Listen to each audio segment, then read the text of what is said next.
Empuraan cinema വിഷയത്തിൽ ഇടതുപക്ഷ അംഗങ്ങൾ സന്തോഷ്, ശിവദാസൻ, റഹീം, ജോസ് കെ മാണി ഞങ്ങളെല്ലാം അടിയന്തര പ്രമേയത്തിന് നോട്ടീസ് നൽകിയിരുന്നു. അഭിപ്രായ സ്വാതന്ത്ര്യത്തെ അടിച്ചമർത്താനുള്ള സംഘടിതമായ ശ്രമം, അതും ഈ രാജ്യം ഭരിക്കുന്ന രാഷ്ട്രീയ പാർട്ടിയുടെ പിന്തുണയോടെ, അതിനെതിരെ സ്വാഭാവികമായിട്ടും ഞങ്ങൾ പ്രമേയത്തിന് വേണ്ടിയിട്ട് ഞങ്ങൾ എഴുതിക്കൊടുത്തു. അടിയന്തരമായി ഈ വിഷയം ചർച്ച ചെയ്യണമെന്ന് പറഞ്ഞു.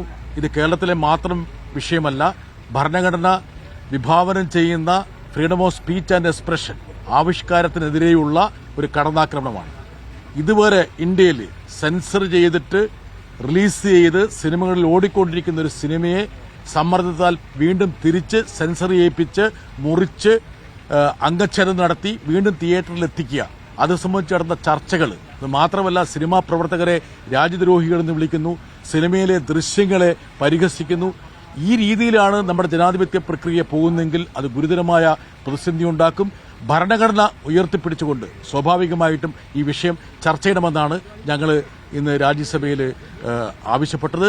പക്ഷേ അത് നിഷേധിച്ചതിനെ തുടർന്ന് ഇടതുപക്ഷ അംഗങ്ങൾ സഭയിൽ നിന്ന് ഞങ്ങൾ ഇറങ്ങിപ്പോവുകയും ചെയ്തു. ഇപ്പം 3 മിനിറ്റോളം ഈ നിലവിലെ സിനിമയിൽ നിന്ന് 3 മിനിറ്റോളം വെട്ടിക്കളഞ്ഞിട്ടുണ്ട്. അത് പ്രധാനമായിട്ടും ഈ കഥാപാത്രമായിട്ടുള്ള ബജ്രംഗിയുടെ പേര് മാറ്റി മറ്റൊരു പേര് നൽകിയിട്ടുണ്ട്. ഇതിൽ RSS അല്ലെങ്കിൽ സംഘപരിവാർ ലക്ഷ്യമിടുന്നത് ഈ ഗുജറാത്ത് കലാപവുമായി RSSന് അല്ലെങ്കിൽ സംഘപരിവാറിന് യാതൊരു ബന്ധവുമില്ല എന്ന് വരുത്തി തീർക്കാനുള്ള ഒരു നീക്കമാണ്.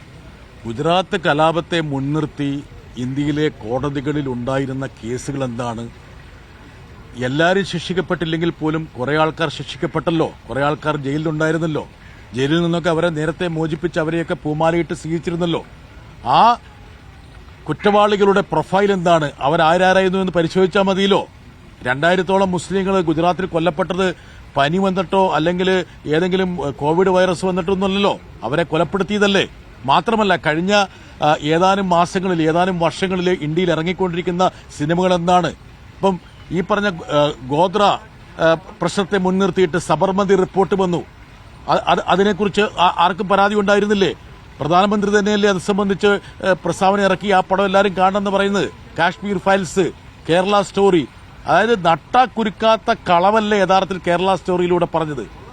കോൺഗ്രസിനെ പരിഹസിക്കാൻ വേണ്ടി കൊണ്ടുവന്ന സിനിമകളുണ്ടല്ലോ, എമർജൻസി, അതുപോലെ ആക്സിഡന്റ് പ്രൈം മിനിസ്റ്റർ, എത്രയോ സിനിമകൾ ഇതിനിടയിൽ ഇറങ്ങി. ഇപ്പൊ ഈ പറഞ്ഞ ചാവ എന്ന് പറഞ്ഞ പടം, ചാവ ഔറംഗസീബിനെ മുൻനിർത്തിയുള്ള പടം, അതും യഥാർത്ഥത്തിൽ വസ്തുതയുമായി ബന്ധപ്പെട്ടതല്ലോ. യഥാർത്ഥത്തിൽ ഈ സിനിമ ഞാൻ കണ്ടതാണ്. ഈ സിനിമയിൽ ആദ്യം ചിത്രീകരിച്ചിരിക്കുന്ന ഭാഗമെന്ന് പറയുന്നത് ഗുജറാത്ത് കലാപത്തിൽ സംഭവിച്ചതാണ്. ഒറ്റക്കാര്യം മാത്രമേ ഉള്ളൂ. ഇതുപോലുള്ള ഒരുപാട് സംഭവങ്ങൾ ഗുജറാത്ത് കലാപത്തിൽ അരങ്ങേറിയപ്പോൾ ഒരു ഇൻസിഡന്റ് മാത്രമാണ് യഥാർത്ഥത്തിൽ ഈ ഒരു സിനിമയ്ക്ക് നിദാനമായിട്ട് വന്നത്. അതുകൊണ്ട് ചരിത്രത്തിലെ ഒരു ഏടാണ് വന്നിരിക്കുന്നത്. അത് സംബന്ധിച്ച് യാതൊരുവിധ ആശയക്കുഴപ്പവും ആർക്കുമില്ല. ഈ രാജ്യത്തിന്റെ ചലനങ്ങൾ അറിയാവുന്ന ഏതൊരാൾക്കും മനസ്സിലാകുന്ന കാര്യം മാത്രമാണ്. ഇനി അഥവാ അതിനകത്ത് എന്തെങ്കിലും ഒരു തകരാറുണ്ട് എങ്കിൽ, ഒരു സിനിമയല്ലേ, സിനിമയായിട്ടല്ലേ കാണേണ്ടത്. അങ്ങനെയാണെങ്കിൽ കേരള സ്റ്റോറി ഇറങ്ങിയപ്പോൾ കേരളത്തിലെ റഹീമിന്റെ DYFI ഉൾപ്പെടെയുള്ള ആൾക്കാർ ആ സിനിമയെ തടയുകയും കല്ലെറിയുകയും ചെയ്യണ്ടേ? ആരൊന്നും ചെയ്തില്ലല്ലോ. ഒരു സെപ്റ്റിക് ടാങ്കിലിടേണ്ട പടവായതുകൊണ്ട് ജനങ്ങൾ കാണാൻ പോയില്ല. അത് നിരോധിക്കാനൊന്നും ഞങ്ങൾ പറഞ്ഞില്ല. സിനിമയെ വിമർശിക്കാം, പക്ഷെ നിർബന്ധിച്ച് അവരെ രാജ്യദ്രോഹികളാണെന്നും അവരെ ഭയപ്പെടുത്തി ആ സിനിമയെ റീസെൻസർ ചെയ്യിപ്പിക്കുക എന്ന് പറയുന്നത് ഇന്ത്യയുടെ ജനാധിപത്യ പ്രക്രിയയ്ക്ക് ഭൂഷണമല്ല. ഭരണഘടന വിഭാവനം ചെയ്യുന്ന ആവിഷ്കാര സ്വാതന്ത്ര്യത്തിന്റെ കടക്കലാണ് യഥാർത്ഥത്തിൽ കത്തിവച്ചിരിക്കുന്നത്. നാളെ ലോക്സഭയിൽ ഇതുമായി ബന്ധപ്പെട്ട ബില്ല് അവതരിപ്പിക്കുന്നുണ്ട്. അപ്പം എങ്ങനെയാണ് പ്രതിപക്ഷത്തിന്റെ ഒരു പ്രതിഷേധം എങ്ങനെയായിരിക്കും? നേരത്തെയും വലിയ രീതിയിൽ പ്രതിഷേധം രാജ്യമെമ്പാടും ഉണ്ടായിട്ടുണ്ട്. വഖഫല്ല ഉദ്ദേശിക്കുന്നത്. വഖഫ് ബില്ല് നാളെ ലോക്സഭയിൽ വരികയാണ്. അത് JPCക്ക് പോയി ഭേദഗതി ചെയ്യപ്പെട്ട ബില്ലാണ് വരുന്നത്.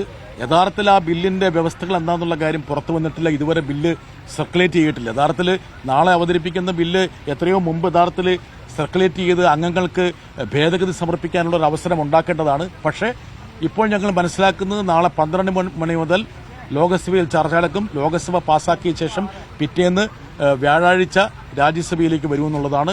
ഇത് ഇന്ത്യയിൽ ധ്രുവീകരണം സൃഷ്ടിക്കാൻ വേണ്ടിയിട്ടുള്ള, ന്യൂനപക്ഷങ്ങളെ ഭയപ്പെടുത്താൻ വേണ്ടിയിട്ടുള്ള BJPയുടെ സ്ഥിരം അജണ്ടയുടെ ഭാഗമാണ്. അതുകൊണ്ട് വഖഫ് ബില്ല് സംബന്ധിച്ച് ഇടതുപക്ഷത്തിന് വ്യക്തമായൊരു നിലപാടുണ്ട്. പക്ഷേ ഓരോ വ്യവസ്ഥയിലേക്കും പോയിട്ട് ആ വ്യവസ്ഥയുടെ ന്യൂവൻസസ് അത് സൂക്ഷ്മമായിട്ട് പരിശോധിച്ചിട്ട് മാത്രമേ അത് സംബന്ധിച്ചുള്ള ഒരു പരാമർശമോ അഭിപ്രായ പ്രകടനം നടത്താൻ കഴിയൂ.